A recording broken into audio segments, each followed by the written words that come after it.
ठाण्याच्या हद्दीतून समोर आलेल्या एका धक्कादायक घटनेने संपूर्ण तालुक्यात खळबळ उडवून दिली आहे। जानेवारी 24 रोजी माळतोंडी येथील करण विष्णू वरकड वय 15 या अल्पवयीन मुलाचे अपहरण झाल्याची तक्रार मंठा पोलीस ठाण्यात दाखल झाली होती। अवघ्या काही दिवसांत या अपहरणाचा निर्घृण हत्येत अंत झाल्याचे उघडकीस येताच नागरिक हादरून गेले आहेत। तक्रार प्राप्त होताच जिल्हा पोलीस अधीक्षक अजय कुमार बन्सल, अप्पर पोलीस अधीक्षक आयुष्य नेपाणी व उपविभागीय पोलीस अधिकारी रामेश्वर रेंगे यांच्या मार्गदर्शनाखाली पोलीस निरीक्षक मनोज कुमार राठोड यांच्या पथकाने तपासाला वेग दिला। विविध पथकांच्या सहाय्याने परिसरात शोधमोहीम राबवण्यात आली। तपासादरम्यान झालेल्या खुलास्यानुसार करणचा मृतदेह तळतोंडी शिवारातील एका विहिरीत आढळून आला। मृतदेहाच्या गळ्यावर व शरीरावर धारदार शस्त्राचे वार असल्याचे स्पष्ट झाल्याने ही हत्या अत्यंत क्रूर पद्धतीने केल्याचे समोर आले आहे।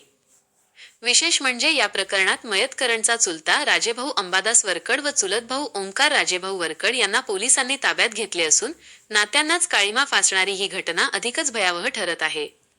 या संपूर्ण प्रकरणाचा पुढील तपास सहाय्यक पोलीस निरीक्षक निलेश विधाटे करीत असून हत्यामागील नेमके कारण, घटनाक्रम व इतर संभाव्य बाबींचा सखोल शोध सुरू आहे। पोलिसांकडून पुरावे संकलन व चौकशीचे सत्र तीव्र करण्यात आले आहे। आर्यव्रत न्यूज मराठी करिता प्रतिनिधी गजानन माळकर, मंठा।